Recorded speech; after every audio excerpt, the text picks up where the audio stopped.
PSL 10 का draft हो गया है और इसमें एक बड़ी लिस्ट ऐसी है जिसमें प्लेयर्स सोल्ड नहीं हो सके। मतलब इतनी बड़ी लिस्ट है कि अगर हम आपको बताते चलें तो वीडियो ना जाने कहां से कहां निकल जाएगी। लेकिन बहुत से ऐसे प्लेयर्स हैं जो PSL की जान थे, रौनक थे, और कुछ ऐसे प्लेयर्स थे जिन्होंने PSL को एक अलग ही लेवल पर पहुंचाया था अपनी परफॉर्मेंसेस से और अपनी यादगार इनिंग से। लेकिन अब वो प्लेयर्स भी PSL में सिलेक्ट नहीं हो सके। तो मैं आपको लिस्ट में से चंद ऐसे नाम जो कि हमें एक्सपेक्ट नहीं था कि ये सिलेक्ट नहीं होंगे, वो नाम आपके साथ शेयर करूंगा। और उसके बाद वीडियो के आखिर में मैं आपको ये बताऊंगा कि कौन से ऐसे प्लेयर्स हैं जिनका मुझे वाकई दुख हुआ है कि ये प्लेयर इस मर्तबा PSL में क्यों नहीं है। और आप भी कमेंट करके बताइएगा कि कौन सा ऐसा प्लेयर है जिसके ना होने से यकीनी तौर पे आपको सबसे ज्यादा दुख हुआ है। सबसे पहले इंग्लैंड के ओपनर जेसन रॉय और एलेक्स हेल्स। पिछले साल जो परफॉर्मेंसेस थी जेसन रॉय की, कोई सोच भी नहीं सकता था कि इस मर्तबा जेसन रॉय की तरफ फ्रेंचाइजीज मुड़कर भी नहीं देखेंगी। मतलब कि किसी भी फ्रेंचाइज ने जेसन रॉय को पिक नहीं किया और ना ही साथ में एलेक्स हेल्स को। दो पिक, बड़ी पिक यहां पे छोड़ी गई हैं। उसके बाद टीम सऊदी जिन्होंने प्लेटिनियम में अपने आप को रजिस्टर किया था, लेकिन टीम सऊदी भी इस मर्तबा सिलेक्ट नहीं हुए। पहली दफा वो PSL खेलने आए थे क्योंकि इस मर्तबा उन्हें IPL में सिलेक्ट नहीं किया गया था, लेकिन टीम सऊदी को भी किसी ने नहीं सिलेक्ट किया।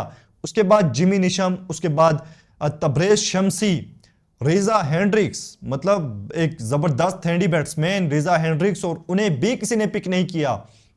उसके बाद उस्मान ख्वाजा, मुस्तफिजुर रहमान, अब देखें बड़े बड़े नाम हैं। मुस्तफिजुर रहमान बड़े जबरदस्त बॉलर थे, एक्सपीरियंस भी था, उन्हें भी पिक नहीं किया गया। मुजीबुर रहमान, उसके बाद तस्कीन अहमद। अब आप देख लें कि तस्कीन अहमद कितने जबरदस्त बॉलर हैं बांग्लादेश के। मुस्तफिजुर रहमान के साथ तस्कीन अहमद, उन्हें भी पिक नहीं किया गया। और उस्मान ख्वाजा की जहां तक बात है, उन्हें भी पिक नहीं किया गया। उसके बाद ईस्ट सऊदी न्यूजीलैंड के लेग स्पिनर, उन्हें भी सिलेक्ट नहीं किया गया। उसके बाद एलेक्स कैरी को भी सिलेक्ट नहीं किया गया, अनसोल्ड रहे। और बाकी एक लंबी फहरिस्त है। अगर मैं कुछ प्लेयर्स मजीद के नाम लूं तो Brendon King, Andre Fletcher, West Indies के फ्लेचर, उन्हें भी सिलेक्ट नहीं किया गया। जोश फिलिप, उन्हें भी सिलेक्ट नहीं किया गया। काइल मेयर्स, उन्हें भी सिलेक्ट नहीं किया गया। और अगर हम मतलब ठीक है ये प्लेयर्स नहीं खेल रहे तो कहीं ना कहीं हम कह सकते हैं कि इनसे बेहतर ऑप्शन हमारे पास मौजूद हैं। लेकिन कुछ ऐसे नाम हैं, हमारे पाकिस्तानी प्लेयर्स हैं जिनको हम मुस्तकबिल में देखना चाहते थे, सोच रहे थे कि मुस्तकबिल में ये जाकर पाकिस्तान को रिप्रेजेंट करेंगे, बेहतरीन बॉलर बन सकते हैं। PSL की जान थे, रौनक थे, उनकी बड़ी फैन बेस थी, वो एकदम से PSL से गायब हो गए हैं। पहला नाम मैं आपके सामने लूं तो शाहनवाज दानी। मुझे दुख भी है, लेकिन मैं अब शाहनवाज दानी क्रिकेट से तवज्जो कम, पाकिस्तान क्रिकेट टीम का वजीर खारजा, विकेट लेने के बाद अवर किस्म का एक जो उनका एटीट्यूड था, जो उनका रवैया था, और उसके बाद दूसरे प्लेयर्स के साथ PSL में जो उनका क्या कहें अब, जो मस्ती मजाक था, ग्राउंड में परफॉर्मेंस कम होती जा रही थी और ड्रेसिंग रूम में या दूसरी एक्टिविटीज़ में हमें शाहनवाज दानी ज़्यादा नज़र आ रहे थे। और उसके बाद देखते देखते देखते जो प्लेयर है उसे ये चीज़ पता होनी चाहिए कि मैं अगर किसी भी फील्ड में हूं, चाहे वो कमर्शियल आ रहे हैं, चाहे वो ड्रेसिंग रूम में उसे इज्जत दी जा रही है, बड़े बड़े शोज में बुलाए जा रहे हैं, जहां भी है वो सिर्फ अपनी परफॉर्मेंस की वजह से है। अगर वो परफॉर्मेंसेस देता रहेगा तो दुनिया में हर जगह उसे इज्जत मिलती रहेगी। लेकिन अगर कोई प्लेयर ये समझ ले कि मैं एक मसखरापन करके किसी को खुश करूंगा या मैं हंसी मजाक करके वो दूसरे ओवरसीज प्लेयर को कुछ एक्स्ट्रा जो काम उसका नहीं है वो कर करके खुश करूंगा, तो फिर उस चीज़ का नुकसान यकीनी तौर पे होता है। गेम से आपकी तवज्जो हट जाती है, जो कि हमारी हटी शाहनवाज दानी की। यकीन करें मुझे बड़ा दुख है शाहनवाज दानी का कि एक प्लेयर ग्राउंड पे उसका फोकस कम हो गया था और दूसरी एक्टिविटीज़ में उसकी तवज्जो ज़्यादा हो गई थी, जिसका नुकसान आज शाहनवाज दानी को हुआ है और यकीनी तौर पे हमें दुख है। साथ में अगर बात करें एहसानुल्लाह की, एहसानुल्लाह मतलब वो प्लेयर जो पाकिस्तान की तरफ से खेला भी है और हम पिछले साल उसको बॉलिंग करते हुए जब देख रहे तो बड़ी खुशी हो रही थी कि आने वाले टाइम में पाकिस्तान के पास एक और ऐसा बॉलर है जो कि 150 किलोमीटर पर आवर की स्पीड से बॉल करना जानता है और रेगुलर 150 की पेस से वो बॉलिंग कर रहा था। आप देख लें कि एक 2 साल पहले एहसानुल्लाह हाईएस्ट विकेट टेकर था PSL का और आज PSL में उसका नाम ही नहीं है।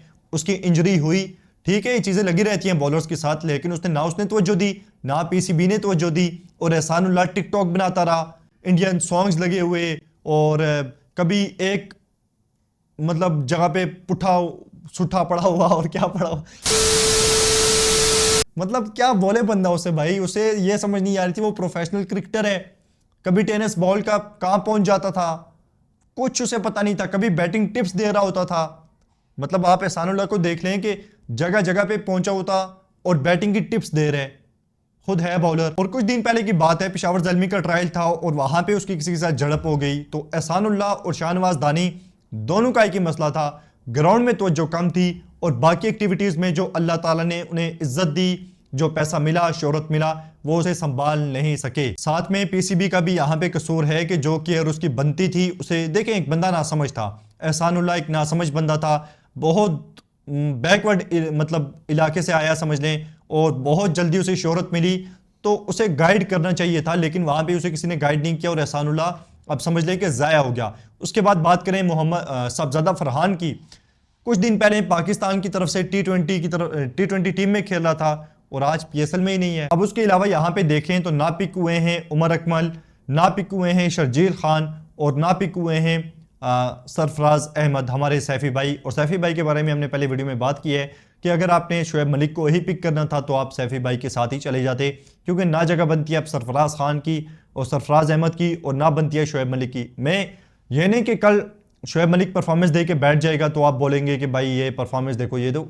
शोएब मलिक अपना टाइम खेल चुका है, 25 साल हो गए उसे खेलते हुए। तो भाई बस कर दो खुदा का वास्ता, और जो यंग प्लेयर हैं उन्हें खेलने दो, उनका हक ना मारो। अब उमर अकमल और शर्जील खान पिछले साल भी पिक नहीं हुए थे। एक टाइम था शर्जील खान हम सब का फेवरेट प्लेयर था, जिस तरह से वो खेलता था। जाहिर सी बात है कोई भी पाकिस्तान के पास उस तरह का ओपनर नहीं था, अभी भी नहीं है। शर्जील खान का जो अंदाज था, जिस तरह का वो प्लेयर था, पाकिस्तान के पास उसके बाद उस जैसा प्लेयर नहीं आया।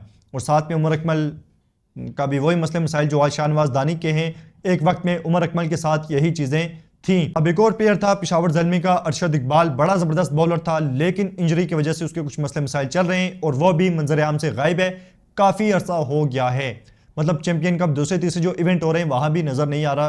तो अब देखते हैं कि वो कहाँ पर गायब है। और ये कुछ ऐसे प्लेयर थे जिन्हें अब शाहनवाज दानी और एहसानुल्लाह का खास करके मुझे बड़ा दुख है कि ये पिछले साल हम क्या समझ रहे थे उससे पिछले साल, और आज ये प्लेयर कहाँ पे खड़े हैं। बाकी कौन सा ऐसा प्लेयर है जिसका आपको सबसे ज्यादा दुख हुआ है? टीम सऊदी के बारे में बहुत से लोग कमेंट करेंगे, या जिसके बारे में भी आप कमेंट करना चाहें आप कर सकते हैं। अगर आपको ये वीडियो पसंद आए तो वीडियो को लाइक कर दें, शेयर कर दें। सब्सक्राइब नहीं किया हुआ तो सब्सक्राइब करने के साथ साथ घंटी वाले आइकन को दबाना मत भूलें, ताकि नेक्स्ट आने वाली वीडियोस का नोटिफिकेशन आपको मिल सके।